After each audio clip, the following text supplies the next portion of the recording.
Hey y'all, it's Courtney Durrell. Thank you for joining me. As promised, I told you all I would give you all a video today, September 12th, 2021. You haven't talked to me or heard from me probably since summer 2020. A lot has transpired since then, but I'm glad to know that we are all still well and still managing despite the circumstances that are happening in life right now.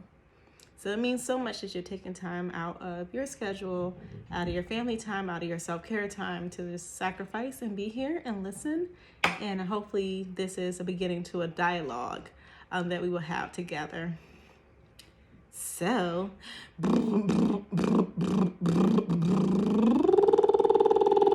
that's my unofficial drum roll. Magic of Sacred Arts, Moza LLC, is getting a new kind of face off. I don't want to say facelift. That sounds weird, right?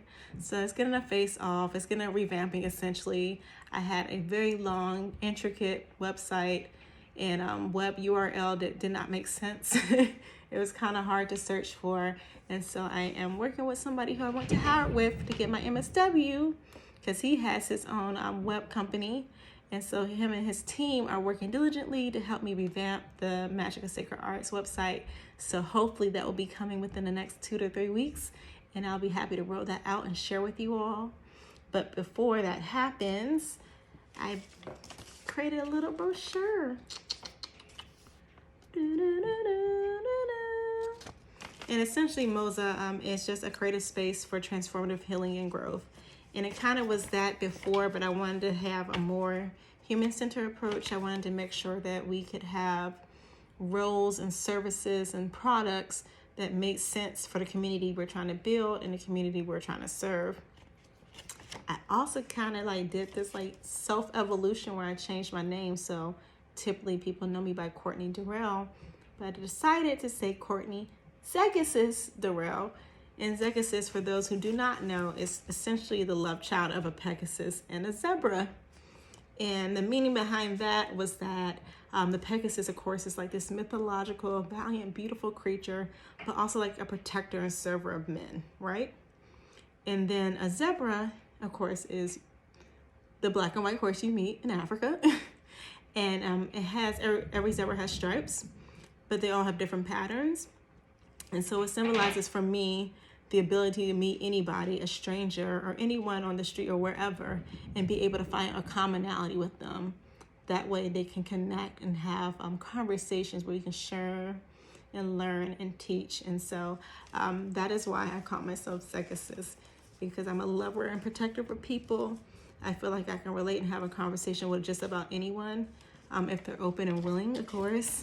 And so that is why you'll probably see my name change from Courtney Durrell to Courtney Zegasis Durrell. But back to Magic of Sacred Arts, or Moza for short.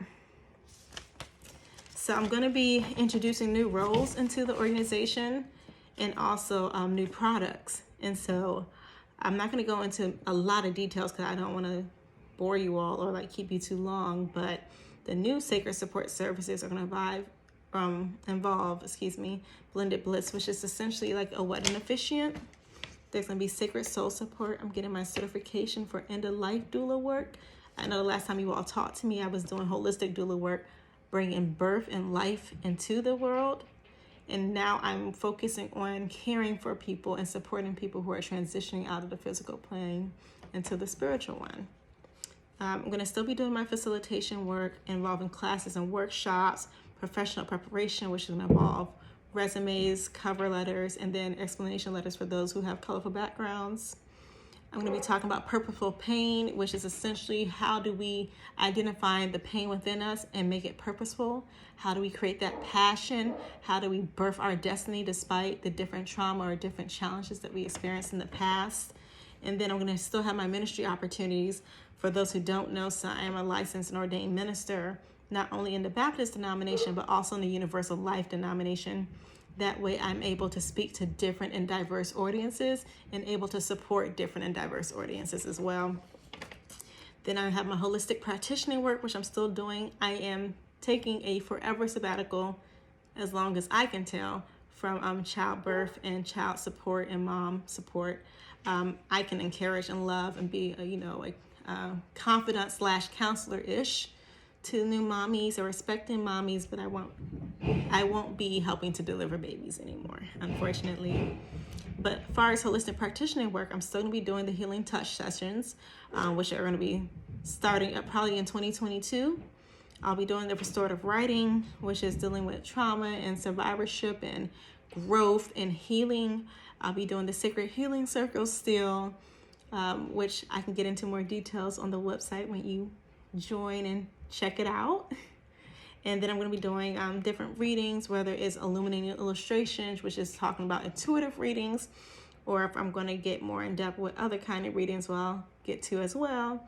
And then counseling services for both groups and individuals. The groups are always going to be small group because as an empath, I kind of have to protect and curate boundaries. And so in the past, you saw a lot of different videos where I'm constantly like, oh, this is going on, and then the health thing. And a lot of times we don't understand and realize that emotional and spiritual duress and turmoil and challenges start to manifest somatically. And so you start feeling that physically because we're not handling our insights as well as we should be. And so one thing I've definitely learned since 2020, and of course during this present time in 2021, is to have healthy boundaries set and in place so that I can support people at the best version and best space that I can be in. So it's not just supporting people, it's also supporting ourselves. I apologize in advance if you hear like a lot of ruckus.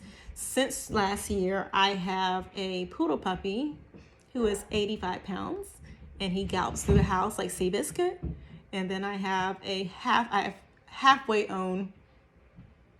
legal guardianship of a 12-pound Yorkie poo. So it's a lot of going on in the house, not to mention my kitten, who is very active as well. And so we have kind of an animal kingdom going on right now, but I probably wouldn't have it anybody else.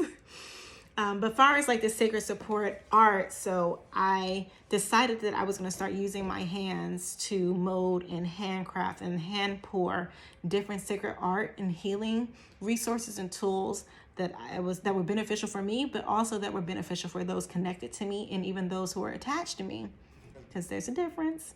And so I started making sacred healing oils that involve anointing oil, different essential oils. I also put crystals in them. So like if I was talking about like a citrus catalyst candle or oil, it would involve citrine, because citrine is about creativity, and we kind of want to offset what we're creating and kind of growing within us.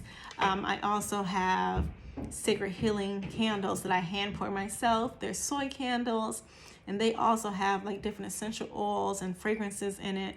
I always lace them with anointing oil, even with the oils and with the candles, kind of like charge them in the sun and the moon so that you have that double kind of blessing. And then I always send different mantras. So everything I do is with an individual approach. Even when I'm doing different retreats or conferences, I kind of ask beforehand to the sponsor or host, like, hey, who's going to be there? What do they kind of need? What they stand in need of? And so if you're looking for like courage or you're looking for grounding or protection, I use different crystals. It might be a hematite, it might be a black tourmaline. If you're looking for like relationship assistance and support, it might look like rose quartz. If you're looking for something really harsh and abrupt, it might be black obsidian, which I don't often use. I always give like a disclaimer beforehand. And so with the products, with the sacred art, it's going to be the healing oils. It's going to be the healing oils that you can use on your skin and your hair, by the way. It's going to be the hand pour candles. It's going to be the pendants and or the bracelets. So right now I have a bracelet I made, which is the hematite protection grounding bracelet. And then I made this one today, which is like citrus catalyst, but it also has the golden tiger's eye in there for balance. And then it has a citrine for creativity. And everything I do is very intentional. So even when you look at my bracelets in details, the orange part has 8 for new beginnings. The little light brown looks almost like it's auburn, has 5 for grace. And so everything I do is with intentionality for the service and support of the person I'm thinking of and who I'm making it for. And so I also started doing waist beats. I can't show you my waist beats because my outfit's looking a little crazy right now, but you will see it when the website gets published. You'll see the different waist beat options, the bracelets options, the anklets, the pendants. You'll see I'm debating if I'm going to start doing like head adornments. We'll see. I'll kind of like send a poll out to you all and see what y'all think.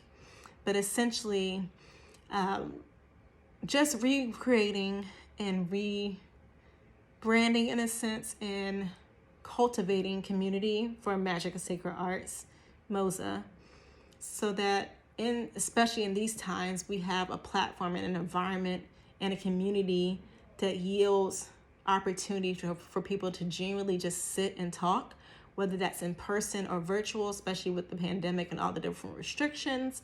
But I wanted to focus on what my father and I call G squared, which is gratitude and grace. And so a lot of times when we're going through challenging times, situations where there's loss, I can't even enumerate to you all how many people who've been connected to me and or attached to me who have lost, including myself, lost people in the past year, whether it was COVID related or not, as unexpected or not. And so I want to keep in mind the gratitude and grace, the grace for self, the grace that allows us to heal, the grace that allows us to keep in mind that healing isn't linear. And so there is no prescribed way to truly heal the right way. That's all subjective. And so I want you to keep in mind of gratitude because you're still here and you're still present. And even if you're dealing with different health challenges or personal challenges, you're still here. And I'm glad you're here. I want you to think about grace because like myself in the service-oriented position, even outside of my 9 to 5 or my 8 to 6, whatever you want to call it, I have to allow myself grace as a mother, as a spiritual support being. I always call myself a celestial support being. But in that role, as a mother, as a sister, as a friend, as a partner, as any role that you have to give yourself grace, because grace is what's going to push you forward. That's going to be your catapult to a place you need to be. It's going to help you to keep the proper perspective. It's going to help you to be teachable. It's going to help you to learn. It's going to help you to give better because you're giving yourself the grace that you extend to everybody else.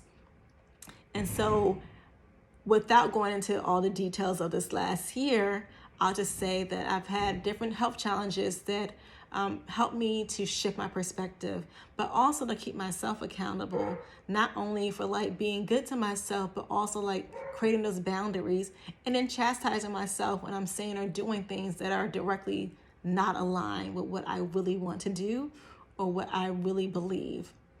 And so the grace and gratitude is such an essential piece to how we operate, how we interact, and how we experience. I'm hoping that as we go on this journey of Magic of Sacred Arts, as we go down this new path together, that we're able to share, that we're able to hear, learn, and listen, because there's a difference between hearing and listening. But I'm hoping that we can do this together and that we are broadening our horizons because it's so important. And as we're doing that with grace and gratitude, doing that with love, speaking in love, being able to be open, but not careless, not reckless. And so I'm really excited about this new journey, this new step, this new season. I'm excited for you all. I'm excited to connect with you all and connect with different people and new people who might not have been connected to Moza or Courtney Durrell in the past. I just want to say that I love you all. Please stay encouraged. The YouTube channel, I'm going to hold myself accountable and make sure I'm consistently doing videos so that I am touching base with you all. In addition to that, of course, you have the Instagram page, which is Magic of Sacred Arts. Magic of Sacred Arts, plural, at the Instagram page. And then Courtney Durrell, CourtneyDerrell, which is on Facebook. That's the public page. And so please connect with me. You can reach me at magicofsacredarts@gmail.com. If there's different questions you might have, if you want to just bounce an idea off, I'm more than happy to assist in that avenue. And then just keep your eyes open for more content, and keep your eyes open for the website that's going to be coming soon, hopefully before the end of September, okay? So I love you all. Thank you for joining me again. Remember, grace and gratitude, G squared. Do not steal my stuff, okay? G squared, credit me when you say it.